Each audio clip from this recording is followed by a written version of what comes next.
There is. I did get some of my questions answered. Yep. Mhm.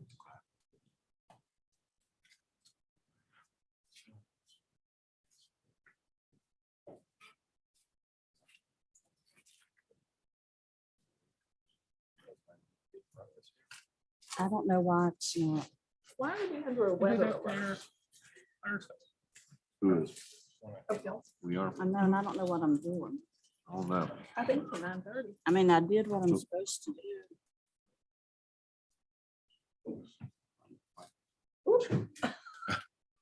Thank you.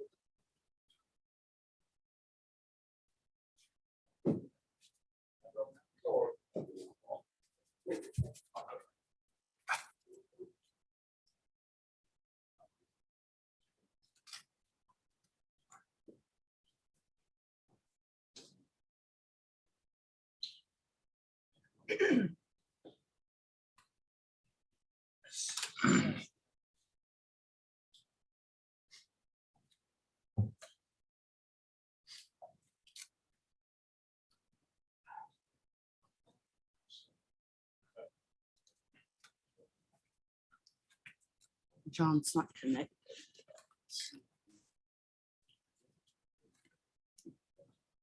Good morning, John. Good morning, Demita. Just making sure you could hear us. Yeah, sorry, I had my mute, everything else on there, so I'm good. Okay. You can start. After you swallow your biscuit.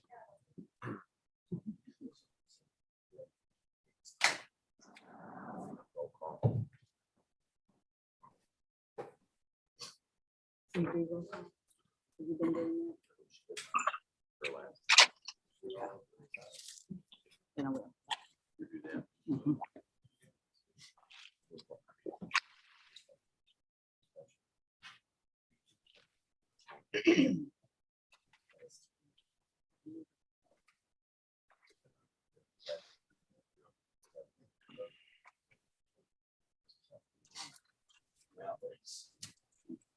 I need to talk about it next meeting.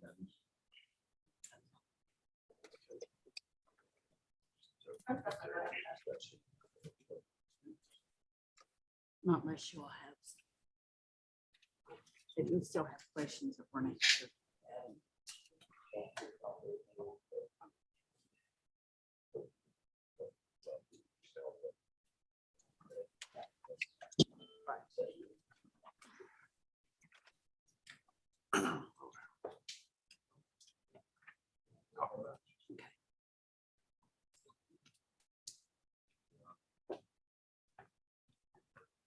All right, so we're gonna go ahead and call to order this is the second reading for the purchase of the old BB&T Bank building.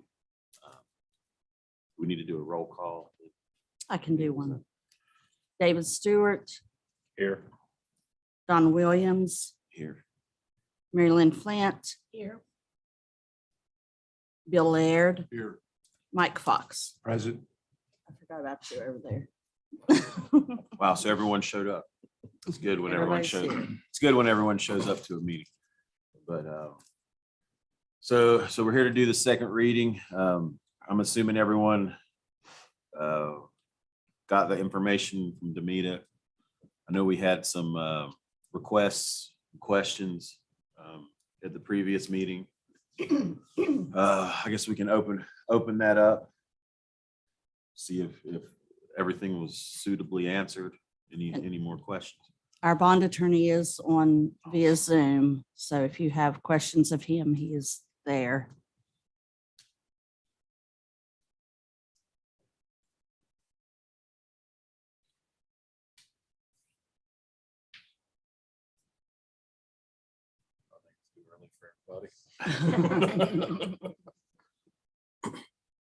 Um, I have something, a couple of things I wanted to clarify.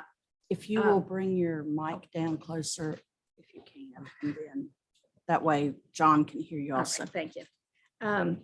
Some of the concerns, it seems, from the public are the funding streams. I tried to explain that just because you're getting a park and a police or an addition to the fire department does not necessarily mean that those monies are coming from the same places. That it might be grant money, it might be the general budget or whatever.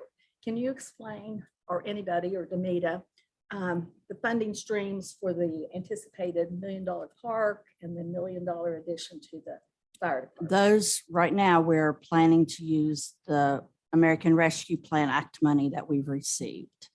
So we The have, COVID money. right, so we have that money that we've planned for those things. This money, we're financing, and we plan to use the money from the sales tax to make those payments. Do you have any idea? I know we've talked about the 1% maybe bringing in low end 700,000. Right, that's what I projected, Mhm. so we'll have to see how good I was. Well, and is that 1% annually? Meaning annually, every single year forward? Yes, So if expenditures are larger in one year for a particular item, then next year it could go to something else. It could go to. So you anticipate that as a constant funding yes, yes, throughout the years. right. forward. Now, so if this were to pass, do you have any idea the anticipated payment? No, I do not, because we haven't got proposals from banks yet, so I don't know what the rate will be or what any of those payments would be. Is any- I imagine that it'll be probably 8,000 a month, somewhere in that. So about 100,000 a year coming out of 700,000 Right, anticipate right, or more. right. Before this is John, and good morning. Before the building commission is asked to take final action on the financing, we will have proposals from banks in hand that will have an interest rate in them, and you'll be able to see what the annual payment is. Because that will also, the interest rate is going to depend upon the term, whether it's 10 years, 15 years, 20 years. And the amount borrowed. I mean, if you assume 1.5 million, you can, come up with numbers. The big variable right here is the interest rate, because it's increasing every couple of months anymore. And my last question, comment, whatever, there's a lot of concern out there that it's going, and I'm a B&O tax person too. Charlie and I have rental properties. Is that going to increase my B&O taxes if this committee decides to go forward? We have no plans to increase B&O. I think that's it. You put my little list aside.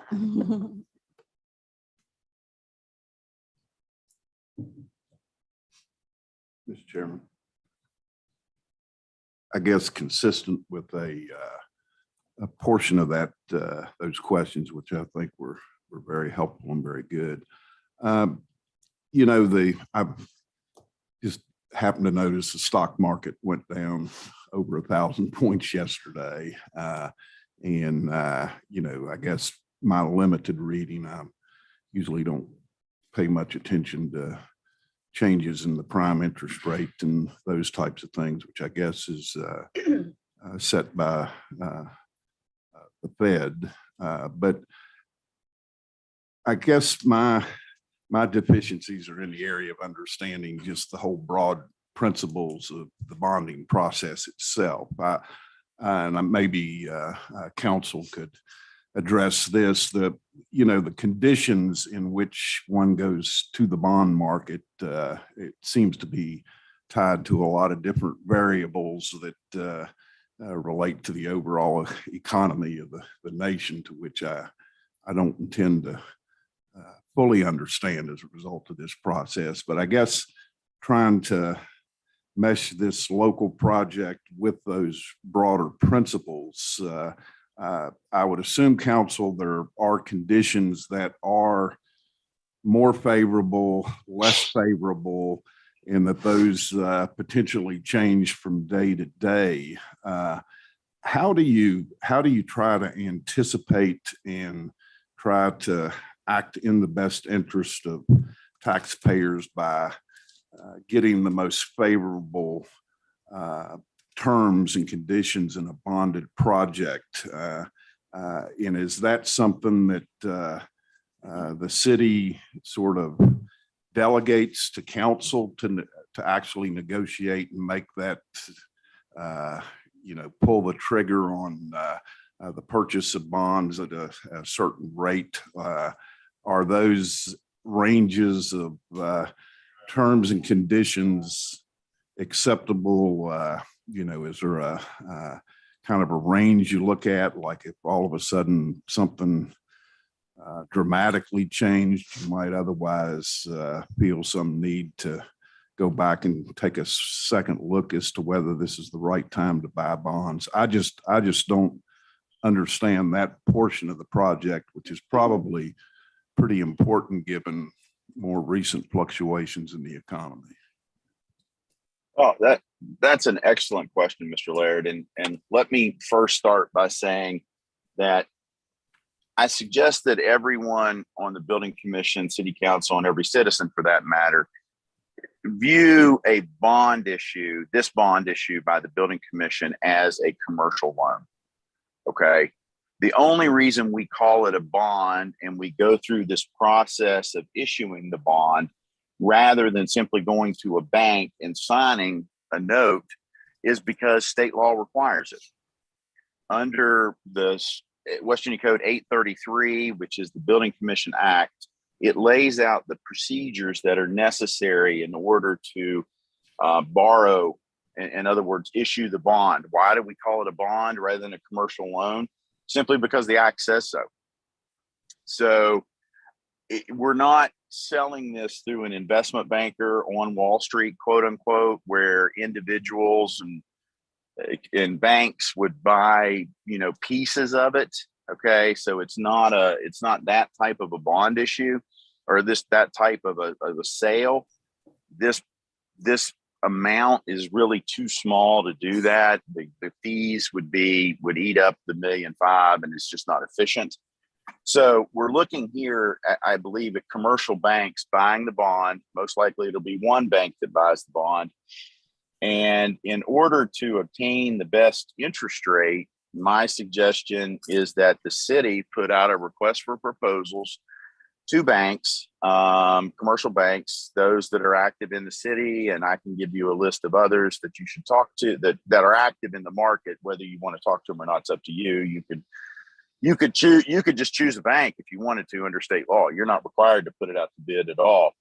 But I think you request proposals, get the best possible interest rate and terms that are available.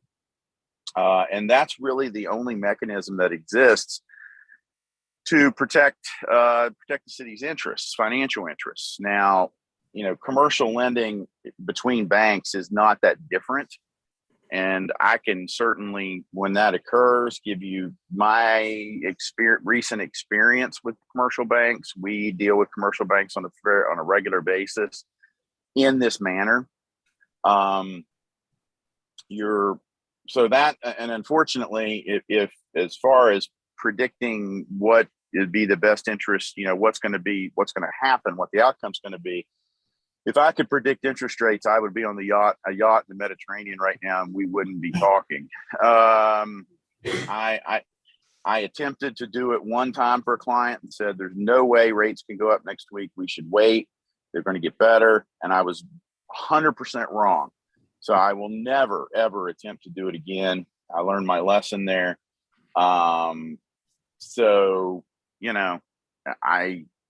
The Fed came out yesterday or day before and said they're looking to raise rates another 0.75 of a point or 0.75 of a percent. And, who knows where this is going to end. Rates have run up this year dramatically.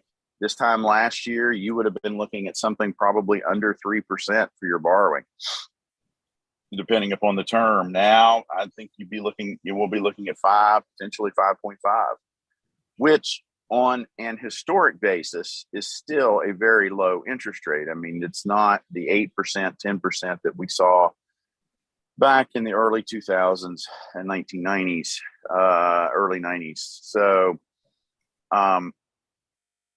that's really the only way I know to answer it, Mr. Laird, is the proposals that'll go out and analyzing. And in those proposals, you ask for a debt service schedule so you can see what the payments are. The kind of the wild card in the proposals or the variables are generally, do they require it's the costs. So do they require an appraisal? Do they require title insurance? Do they require, their own counsel, their own attorney? And then the other piece is the prepayment provision, is how quickly can you prepay the loan so that you're able to either refinance it if rates go down, or simply pay off the principal more quickly so you can get rid of it. So I don't know that I gave you a great, that's the best answer I can give. It's not, unfortunately, I can't assure you of what this is going to look like in the long term. I appreciate and think that was an excellent answer that addressed my concerns, and not wanting to be an armchair economist by any means, but it appears to me that at least what the pundits and the talking heads seem to be saying, that increases in interest rates are viewed as being somewhat solutionary to inflation, which seems to be the hyper concern with respect to the current state of the economy. So it would appear to me you could reasonably speculate that conditions going forward based on that logic are likely not to improve. So there may be, some sense of the need to be a little bit timely and forthright with respect to advancing projects such as this. So, but I appreciate your help on that. Sure. And let me also assure the building commission that we'll provide a form of proposals for Demita to send out. We will, she and I will talk about it and talk about what other variables we'll want in there. And then sometimes the banks just ignore it and tell us what they'll do. And it just depends upon the bank, how they approach it. I think Oak Hill has an excellent balance sheet. Your audits are up to date. So I think you'll get a good bit of demand for the bond issue, the loan. The biggest challenge is going to be that, in my experience, I strongly recommend against a variable rate or a reset. So in other words, an adjustable rate mortgage, I strongly recommend against those because I think it makes it very, very difficult for the city to budget. There's no legal prohibition. There's nothing out there that says, no, you absolutely can't do that. But I think that a fixed rate is far, and I'm just very conservative fiscally myself. I think a fixed rate is far more fiscally conservative and prudent. Now, we may, given the hyperinflation, it's not hyperinflation, but given the inflation we're dealing with and the run up in interest rates, we may have to consider something else, because the banks may come back and say, look, we can't lock in a rate for 15 or 20 years, or that interest rate's going to be really high. But we'll deal with that when it happens. I just want to throw that out there, that as a rule, and 30 years, I've done a deal with a reset one time, and for a public entity, and I only did it then because after going through it in great detail with the building commission and the county commission, because I didn't like it.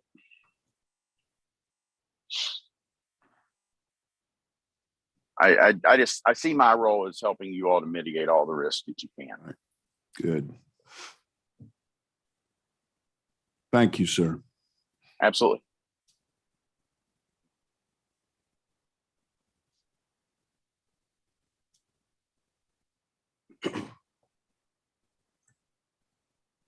I guess one of the things that my concern is, well, it's a couple things. number one, if the 1% that we've allocated for this project, as you would call it, if it falls short, where does the money come from then? It would have to come from our general fund. Okay. And would the general fund be able to handle any type of, And yes, it would. okay, all right. And would anything have to be cut if that came up? Would there be anything that would have to be scaled back? I know we purchased a bunch of equipment for the street department recently. Would maintenance on those things have to suffer because of this? I I don't think understand. maintenance would have to, but we'd have to look at our budget and maybe not make as many fixed asset purchases as we have. But all of our departments are good on their equipment now, so we wouldn't have to stop purchasing police cruisers. But we might not be able to buy backhoe and pay for it with cash like we have been Okay. instead of financing. And I guess the next thing to consider in that situation would be, would employees be affected by any type of shortcomings of this proposed 1% that's been They allocated for should this? not be, no. Should not be Should or not be. will not be? Well, I can't say absolutely will not, but I don't anticipate that. Okay, all right. Because I know I've made purchases in the past and finances didn't come through like I'd planned on them to, and I've never had to falter on anything, but it's definitely been tight and uncomfortable at times. And so I would hate for this situation to get out of hand very quickly, kind of like Mr. Stump said there about the feds increasing the interest rates and these different things. I don't know how long of a process this is probably going to be as far as moving forward with this, if this is approved. But the interest rates are changing rapidly, it appears to be. So, And also in my experience with the sales tax, because I look at the other towns that have been collecting sales tax. And so I'm sure that we will collect more than the 100,000 or 150,000 that it would be in a year. okay. Now, as far as the other communities that have implemented the sales tax, how does Oak Hill, as far as business, I guess, the amount of businesses that are in Oak Hill, how do they compare with these other cities? Well, we're about the same as a lot of them. That's our same size. We don't have Walmart, so that's a big one. But our B&O tax is really good, and I based the sales tax on the B&O and took out the things that don't have sales tax applied. So Such as, like I looked, Ripley is about the same as us, but they have a Walmart, so they are collecting a lot more than we do. They get about 400,000 a quarter, which I know we won't be getting that. yeah, but they have Walmart, they have a several whole little shopping hotels, center with they have 2 or 3 car lots up there. They've Right. got- the car lots won't affect, but That doesn't apply they to this, won't like, that. I don't think they have that 5% tax, and I don't think we get any of theirs, okay, but I'm Yeah, not. sure. they're excluded. They're excluded. They're excluded from okay, that calculations. Car lots are. okay, all right, thank you. Walmart's the big driver because your grocery stores don't sell. Your food isn't taxed, so it's just non-food items that are taxed. So it's your grocery, your Walmart with the hard goods, the Lowe's, that sort of thing, are big drivers of the 1%. Okay, One more question. Do we have a rainy day fund for emergencies and? We do have a rainy day fund. Do you have any idea how much that is? That has, I know it has over 1 million, but I can't remember exactly. Healthy. Yes, yes, it is. I'm just going to go ahead and speak as a former councilman. In the 4 years I was up here, the city was always physically responsible. You never had to panic. You never had to you didn't have to get out your red pen very much. I'll be honest with you. Demita, who is now the city manager, was the city treasurer at the time, had a lot of experience. She's known throughout the state of doing a very, very good job. So as someone who had to deal with things in the past, like I think Mr. Stump was part of the $24 million, correct me if I'm wrong, the bond on the sewer and stuff down in Mendon. That was a big project for the city to take on. That's a lot of money. So, but the city has always been physically responsible. So that's all I'm gonna say. And you know, Well, and let me add one other thing to that. You're going to have a check and balance on the fiscal responsibility due to the banks. Okay. They're only going to loan you as much money as they think they can get repaid. So you do have an inherent check and balance there. Now, I think this is a very important discussion for the group. I think it's an important discussion for council and the citizens to hear. And I don't personally know your financial situation, though I have the utmost respect for Demita, absolutely. And she does have a statewide reputation as being an excellent treasurer and now city manager. But you will have, as I said, a third-party check. I mean, the banks are not going to loan you more money than, again, that they think you can repay. They're funny that way.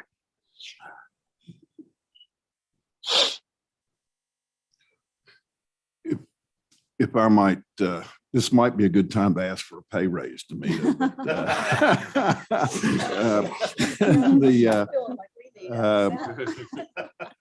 And I think that is important. It's important to me, you know, if I were a citizen that didn't have to get into the weeds with respect to scrutinizing the use of local tax dollars, you know, what is the overall general fiscal condition of the city of Oak Hill? And, you know, it appears I've not always operated in the stablest of financial environments as it relates to government spending, but it would seem to me that, you know, you have to be a little bit careful with what I refer to as non-reoccurring revenue.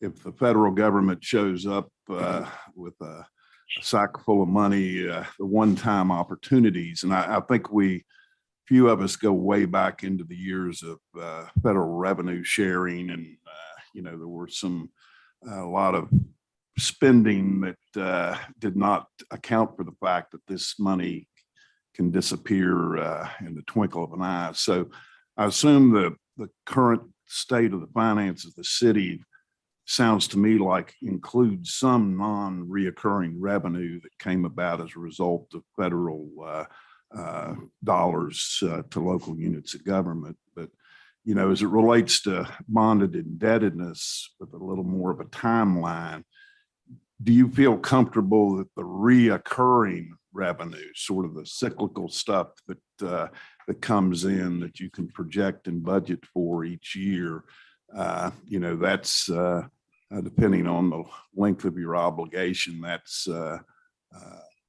I think the true litmus test as to whether you're making a prudent decision concerning those tax dollars. We feel comfortable I that do. the day-to-day reoccurring revenue of the city of Oak Hill is sufficient to meet this bonded indebtedness. Yes, I do. And I'm sure the banks include that as part of their assessment too. Right. So, thank you, ma'am.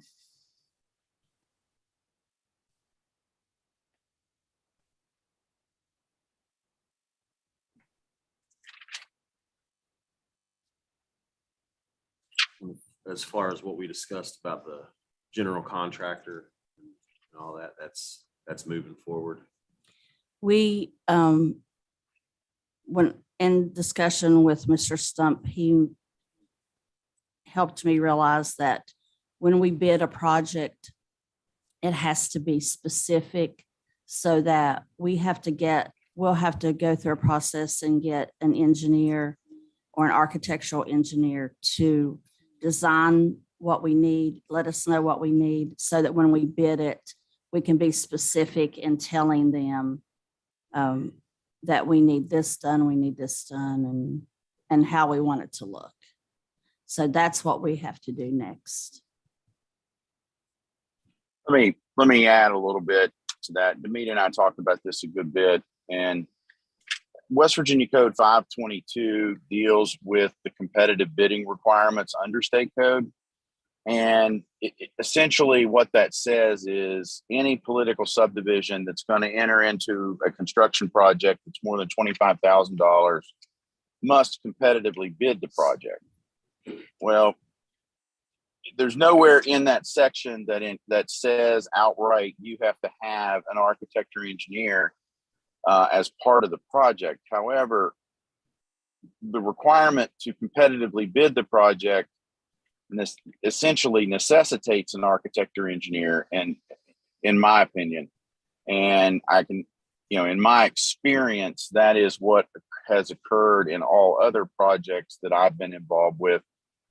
Now, why is that? Because in order to bid a project, you've got to tell the contractor what you want done. And in order to it's one thing if all you want to do is replace the roof, right? Or you want to put a 2-inch overpayment on, overlay on streets. That's one thing. But when you're talking about walls or, anything that involves a subjective determination, the contractor, you can't simply say, go into this space and create 8 offices, because there's a really wide breadth of what the contractor can do there. Do you want wood studs or metal studs? What kind of flooring do you want? What's the requirements for telecommunications, internet, all that sort of thing. So that's why you have to have an architect or an engineer involved so they can come up with the bid specs. And an individual non-architect engineer can't do that, because then you're practicing architecture or engineering without a license. It'd be a whole lot easier if the code section said, unless you're doing a roof or, something that's lump sum, really simple, you have to have an architect or an engineer, but it doesn't say that. And then it also says that the contractor has to provide a payment and performance bond. Well, for the contractor, and basically those bonds protect the city, that the contractor, if for some reason the contractor goes belly up, or the contractor, bankrupt, or the contractor does a poor job, well, the city then has an insurance company that is on the hook to ensure that the work is done correctly. So that's a long-handed way of saying, in my legal opinion, and I think other lawyers that deal in these issues would absolutely agree with me, you have to have an architect or an engineer, unless, again, you're dealing with some sort of a lump sum situation that is allows the contractor to provide a bid that is meaningful. So I hope that's helpful. And I wish I could point to a piece of a section of the code that just says absolutely you must have an architect or engineer, but it's really once you go through the analysis of how you get to the point of competitively bidding a project, you got to have an architect or engineer.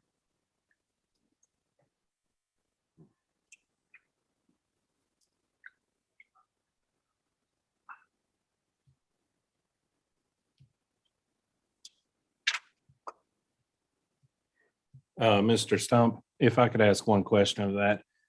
Sure. Yep. It was brought up in front of the city council to,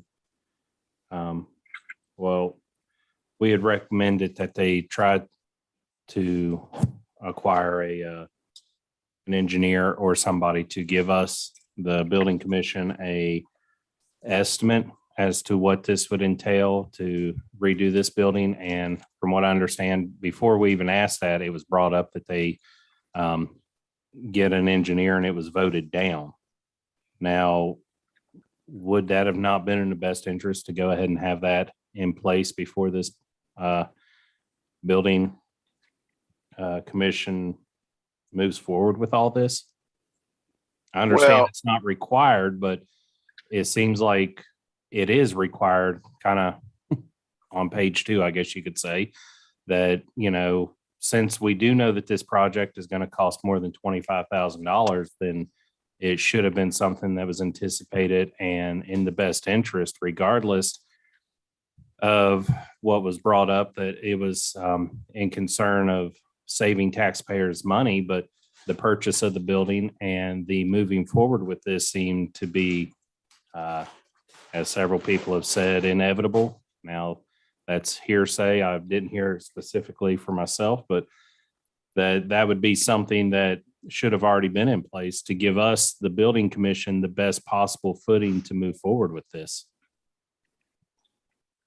Well, your challenge by not having that information right now is, and let me step back. As you said, there is no legal requirement that you have an engineer or architect in place prior to commencing construction, or prior to buying the building and closing on the bond issue. The challenge you have, however, without having that information, is you don't know what it's going to cost, obviously, as you said, and you're borrowing $1 million or 1.5 million without having that knowledge. Now, we're going to ask for those funds to be available on a drawdown basis, so you're not locking yourself in. So, you know, if the project only ends up costing $500,000 in construction costs, then you're able to back down from that number. But if it comes in over that, and I don't have any idea. I've seen the summary that McKinley authored that is not in any way, shape, or form an opinion on their part. In my opinion, if your costs come in over $1 million, then through the bidding process, then you'll need to come up with those funds from some other source from the city, or scale back your project. So that's a long way of saying that while it's not required, having the architect on board would give you that information. Architect or engineer would give you that information to know what the project's going to cost. And in my opinion, I would suggest that you use an engineer, somebody with a structural engineer, not because I think there's any problem with the building, but I think you want to have that level of review. So you want an engineering firm that has, or a firm that has both engineering and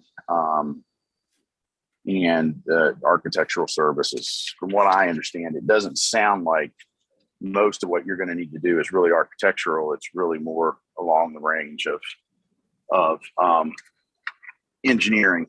But, you know, again, I'm no expert here. Yes, sir. Thank you. Certainly.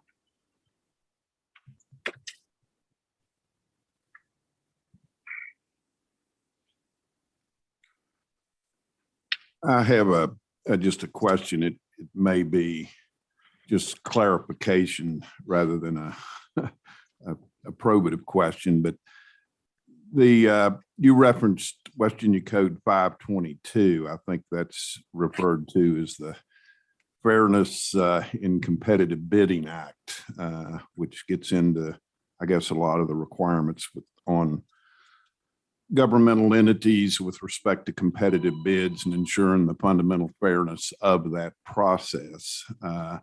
But I think I heard you say that projects in excess of $25,000, in order to properly develop bid specs, that the services of a professional architect would be required. Or that's my effort to paraphrase what I think I heard. Under the terms of 522, you know, construction, it amazes me extent and scope of that. Not only construction projects, I guess, are defined by that act as including the process of building, erecting, constructing, adding, repairing, remodeling, rehabilitating, reconstructing, altering, improving, expanding, demolishing. It's seems to me that basically you can't renovate a bathroom or without, if it's $25,000, the interpretation is that requires services of a professional architect. You know, in trying to parse the difference, and maybe, you know, this is a problem or an answer in search of a problem, but you know, in my mind, you know, architecture deals with basically design, I suppose, where you need, you know, a concept and actually develop, you know, the detailed requirements to which you then hand over to a skilled tradesperson who executes the design and completes the project. Assuming that the bulk of the work in terms of the conditions of this building are such that there's, I don't see this as a project that's going to involve taking an architectural structure of that type and, you know, messing with the original design of the appearance of the building itself. It's likely to be what I would refer to as repairs and alterations, which used to be a separate category in terms of budgeting. You had, you know, personal services, equipment, repairs and alterations. But in this instance, in your opinion, under 522, if you got into, you know, obviously cleaning and other type of things, but just as far as, I'm not sure I understand clearly what the city can do to make that structure inhabitable, which it may well be as it sits right now. But, you know, my question is, with respect to that specific requirement for an architect, is that going to be required on virtually every phase of every work activity that occurs in that building to going forward? Well, I think that there are services and then there are, you know, items that meet the design, you know, criteria you're talking about there. So, and again, there's the dollar limit. So if you're going to have the building professionally cleaned before moving in, I would hope that wouldn't cost $25,000. I might be wrong, but I would hope.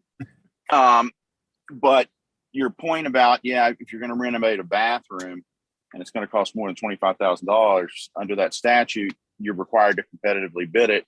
That's absolutely correct. I mean, that's, and that's, you know, to be blunt, the lobbyists for the Contractors Association and the design professionals. Yep. I mean, that's who got that bill. I mean, that bill was revised not that long ago. And the Contractors Association was the primary force behind the revisions. So now they didn't revise that. That's been in there as I recall. But the bottom line is, you know, there are certain groups that want to see it handled that way. And that's where we are.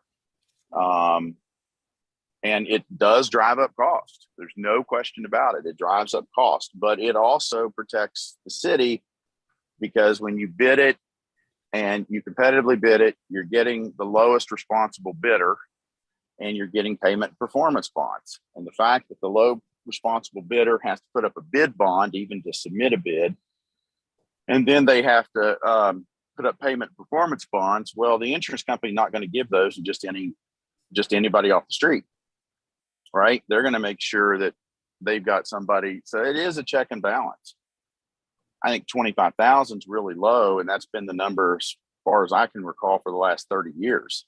But that's where it's at. So, Mr. Laird, I'm not sure I answered your question, but that's where we are today. I mean, your analysis is correct. That answers my question. And You're spot on, I think, with respect to the lobbying paralysis of the architects and professional contractors and their influence on the content of the law. So Contractors Association, strong lobby. I mean, bottom line, you got that. And they did it. They showed their influence here. And again, there are positives about it. It just is what it is, and that's what we're dealing with. And am I correct that there would be no prevailing wage requirement by any bidder working on this project? That is correct. Yeah, we have no state, unless you were using federal dollars from some source that required prevailing wage. There is no, there's no state prevailing wage requirement any longer. It's the other side of the story. Thank you, sir. Yes, sir. That's going to eliminate the fly-by-night guys. Yeah, so to speak, which is a good thing. Or gals.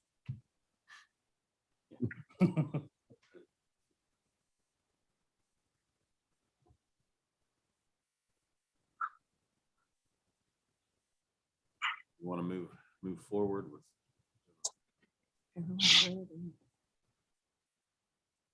any motions?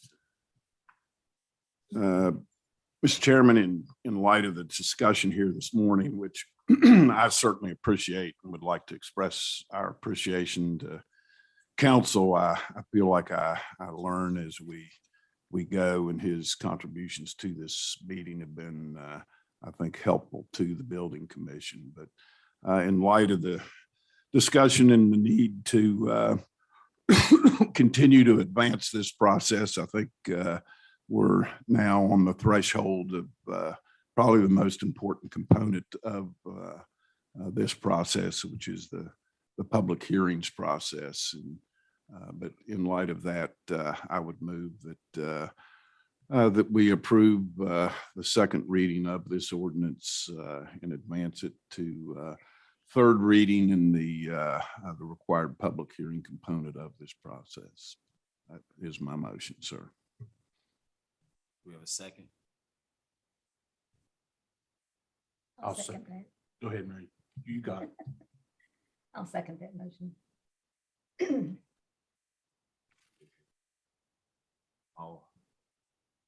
All for, say aye. Aye. Against. So the yays have it. Move to the third reading. What's the date on that? That's something I need to discuss with you. I failed to let the attorneys know that we had changed to September 8th. And since the paper doesn't publish on Monday, we couldn't meet our 10-day requirement. So if we could pick another date for that public hearing and third reading, I would appreciate it.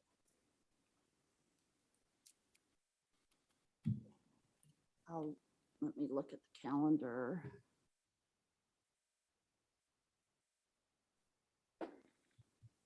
Do you have a preference of a week of a night? I know that you're just here on Friday Fridays, but you evenings, can attend by yes. Zoom. If need be. Okay.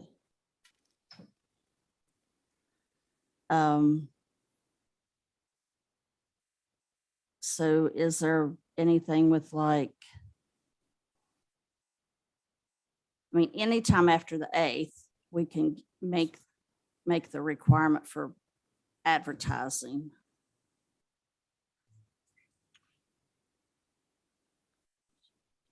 The 16th, is yours home? Do you do home games or both? It doesn't. Both. Okay. But again, I can meet this comes first, I suppose.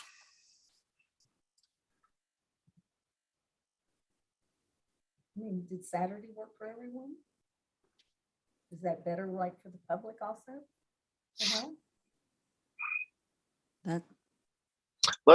I'd like to avoid Saturdays for the public hearing. I mean, you can have a meeting on Saturdays. There's nothing that says you can't, but it is out of the ordinary.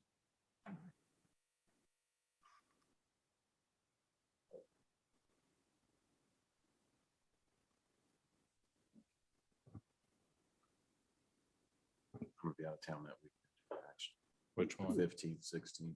Okay, so what about, The 23rd would work fine.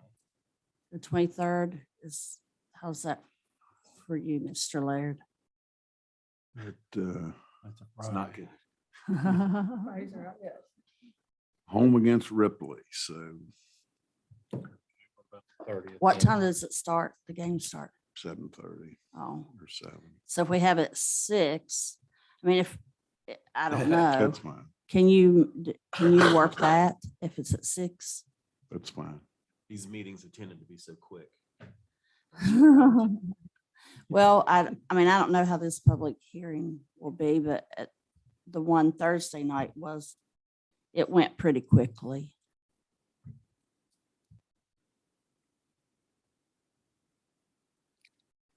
Will that work September That, 23rd? For a fellow who does nothing except once a week, What- it sounds like I have things to actually do, and I Clear your don't. schedule, man. Oh, yes. You're retired and have all this to do. Does that work for you, Dave? You'll That'd be be fine. home, you'll Yeah. be here. Yeah, I'd rather be here in person for the public hearing and the third meeting, personally, just because. Zoom's nice, but it's not the, Okay, John, September 23rd at 6. And I'll send an email to Jacelyn. Is that her name? Jacqueline, but yeah, that'd be Jacqueline. great. Okay, You said September 23rd at 6 o'clock, right? yes. Okay. Yeah, that'd be great if you wouldn't mind to send her one. Okay, I will do that. I want to go ahead and thank Mr. Stupp for being here on a Saturday. Thank you. Oh, that's no problem. From No, his vacation. Yeah. well, I'm sitting in the parking lot of the grocery store. So no problem. So September 23rd, 6 o'clock, public hearing. And so that everyone's aware, that is not the final step. The final step is a supplemental resolution. It takes one reading by the building commission. Again, once we have bank commitments in hand. And we're ready to close. so the final vote is up to the building commission. Yes, yeah, you all have another vote here, and city council will have another vote as well. Okay.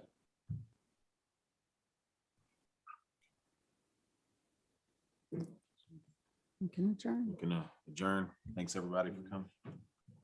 Thanks, John.